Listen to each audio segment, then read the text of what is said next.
Hello and welcome to Talk Around Town. I'm your host, Stefan Chatwin. Joining me today is Caroline Vedder. Caroline is an associate civil engineer, and some of her duties include the design and development of plans for public works and park facilities, including maintenance, operation, and analysis, and so much more. Welcome, Caroline. Thank you for having me. Now, my first question is about your shoes. Now, if we can, I don't know if the camera can see these, but you are known for having these beautiful, sparkly red shoes. Can you give us a little background on your shoes and why you wear them? Everyone needs a piece of power in their wardrobe, and I found these shoes and went, I gotta have those. Those make me happy. Those make me feel like it's gonna be a good day. So these are my power shoes. They seem to be working because they are power shoes, and you just do such a great job. So thank you. Tell me a little bit about what brought you to Fairfield. How long have you been with the city of Fairfield, and what brought you here? I've been with the city for about 4.5 years now. I was working private sector before, and I was doing that for roughly 5 years. I was doing concrete design for buildings, so a lot of podium structures. So when you see parking structures underneath and then apartment buildings on top, a lot of stuff down in San Jose. So that's what I was doing before, and it was very specific and a little bit monotonous, same thing over and over again. So I was looking for a little bit of a change. So when I started looking, I saw, a public sector, and it looked like there was a lot of different options within that. You wouldn't be doing the same thing every single day, and that has rung true. Every day is different, so it's been really exciting. So we're very grateful that the private sector was very mundane and boring, and we got you to come work for the city where things are much more exciting and fun and different and good. Well, we're glad to have you. So now, with that, tell us a little bit about what you do here, even though it varies, it sounds like. So when I started, I didn't know a lot of what went on, so I was learning a bunch. But since I've been here, like I said, 4.5 years, I've worked on paving projects, I've worked on water line projects, sewer line projects, re-roofing projects, and right now I'm doing a lot of park projects. Okay. So kind of all over the board. It's all over the place, isn't it? Yeah. Well, good, and it keeps things interesting. Every day. Now, we hear the term a lot, capital projects. What does that mean? For me, a capital project means any project below or above ground that pertains to a city-owned facility. Okay, so give me an example of some capital projects and what they entail. Certainly. A capital project, a water line project. Okay. So we have water line infrastructure all over the city that constantly needs to be maintained. Some stuff we have to actually remove and replace because it's old and we need something new to withstand the test of time. So that is a kind of bread and butter capital project.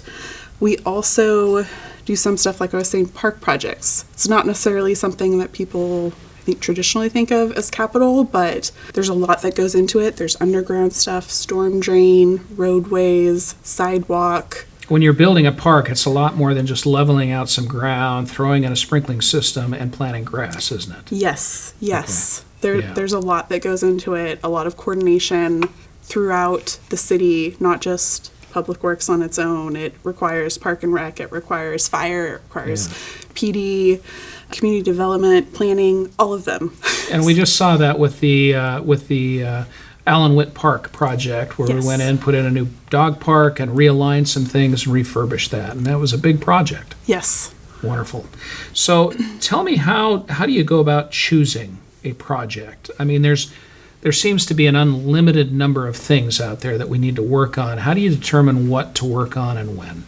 Like you said, unlimited amount of projects. So we always have... And very limited resources to tackle. Yes. We try to keep a 5-year project list. And within that 5-year project list, we have an even shorter 2-year project list. Our 2 years really are real projects where they need to be completed due to safety, due to maintenance. If we don't do it in this time, it's going to be a much larger project if we wait. Or if there's some outside obligations, say we have grant money and it has to be spent in a specific amount of time. So those are kind of our top reasons of why we do something: safety, maintenance. Okay. So on that 5-year project plan, then, you've got a bunch of projects lined up in there, and I suppose that some of them are kind of, this one and then this one and then this one, and in that you've got some that are on the 2-year plan, And those are the ones that are more critical. Possibly they were on the longer term, but now it's their turn. They've just moved their way up. Correct. Or it's a safety issue, an ADA issue, or whatever it happens to be. Yes. And that's how you make that determination. Yes. Let's put a pin on that, but we'll find out more about capital projects right after the break.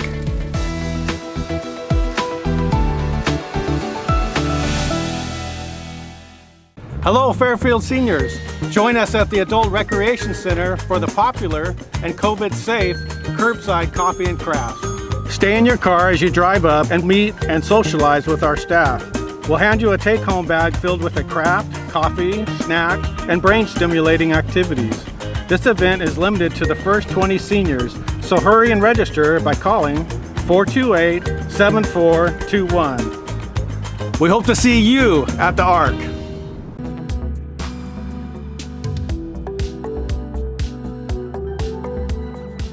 We're back with Associate Civil Engineer Caroline Vedder. Now, Caroline, we talked about these capital projects. How do these projects affect our residents? Sure. So one of the most impactful projects I think that we have every year is our annual pavement maintenance project.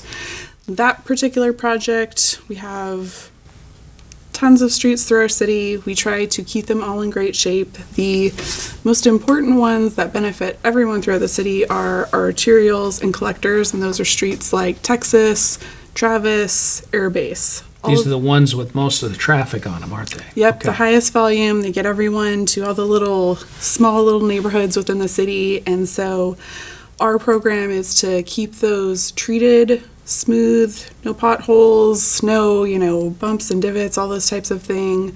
We have a very limited budget, so that gives us the most bang for our buck in Okay. keeping everything good and keeping everyone safely to where they need to be within the city. And with that, it's still easier said than done. These require a lot of attention, a lot of care, and as you mentioned, we have very limited resources to tackle some of these major issues that we have. Absolutely. Wonderful. So you've been with the city now 4.5 years, right? In the 4.5 years you've been here, you've had the opportunity to work on a lot of different projects. Is there one that stands out to you? Do you have a favorite project that you've had the opportunity to work on, and why is that your favorite? Probably one of my favorite projects so far has been the Allen Witt Community Park renovation project. Okay, this is the project we just barely completed and had Yes. the grand opening of the dog park there. Yes, that is a major overhaul of Allen Witt Park. It's a multi-phase project. It is meant to transform the park from what it currently is into something a lot better, a lot more useful to our residents. It required a lot of community outreach. We held lots of different meetings to get community input. What amenities do you want there? What activities? What works? What doesn't? How can we make this safer? All of those things. So all of that engagement with the community was really huge in making that successful. And for a lot of our capital projects, we don't usually have the chance to engage with the residents because it's a very structured, very prescriptive type of project. And so Right. this is a very different style. So it was fun to be able to do that. And it was a hugely successful project so far. So it was great. These park projects, obviously it was a fine park before, but habits change, the way people recreate and how they utilize parks change. And so being able to go in there and renovate and update and do the surveys and the outreach to the community to find out what are you looking for now, it sounds like that was such an exciting and fun part to take to work with. And so Yes. what we have now is just, it's wonderful. It's marvelous. So Happy to hear that. congratulations to you and those members that have worked on that. Where can somebody, if I want to know more about the different capital projects that you have in that hopper, maybe it's in the 5-year plan or the 2-year plan, where would I go to get information on those capital projects? We have on our city website under Public Works, we have a list of current capital projects as well as projects that are out to bid and going to be awarded soon. We are also working on updating our quarterly report, which has the same information but in a lot more detail. So that should be completed in probably end of October, and that'll be posted on the website as well. Okay. And certainly we encourage our residents to reach out to us if they have concerns or questions about those projects. Who do they contact? If they're on the website, they see the plans for these different projects, they want to know more, or they have a concern about one of these projects, who do they contact? The best way to do that is to contact our Public Works main line. From there, they will direct you to, if it's a project-specific question, to that project engineer, or if it's a general question, if it's during construction, to our construction inspectors. So contact the Public Works main line and they will get you to where you need to be for questions and concerns. And they're very good about funneling that to whoever needs to hear that information. Absolutely. So likewise, if I'm driving down the street and I see a big new pothole or water coming out of something or a street light that's out, how do I report those types of issues? There's a couple different ways. One of the ways is you can contact our corporation yard. They put in all the work orders for potholes and whatnot that way. So if you want to talk to someone in person, you can contact them. You can also use the My Fairfield app and put in concerns requests there. It's kind of a ticket item as well. So there's a couple different ways. Now I've played with that My Fairfield app a little bit, and it's marvelous. I mean, you can go in there. You can even take a picture, can't you, and send that right through the app to the folks so they can see what's going on. That's very cool. Yep. Okay, so Caroline, other than you, what is the Public Works' best kept secret here in Fairfield? I would say that we are the unsung heroes behind the works, keeping all of the infrastructure going during routine, daily maintenance type of things, and also during emergencies. Good. I would agree with that. And I have to tell you, anytime somebody turns on the water or flushes a toilet or drives down the street or whatever it is that they're doing, we sometimes take for granted that there are incredibly talented and experienced individuals back there ensuring that the water flows, that the water that comes out of our faucet is clean, that the roads are in good repair and working, that the street lights work, that the signal lights are functioning, and that when they're not working, they're Johnny on the spot. Really, they're there quickly. And anytime we have these fires or other kind of crises that take place in the city, yes, our first responders are incredible and we rely heavy on them, but what a lot of people don't know is our public works teams are out there working side by side with those first responders, ensuring that things are taken care of and that their neighborhoods are safe again for people to go back home. Absolutely. Caroline, thank you so much for joining us me today and for all the work that you and the rest of our public works team is doing here for the city of Fairfield. If you'd like to learn more about public works or our current capital projects, visit our website at fairfield.ca.gov. We'll see you on our next episode of Talk Around Town.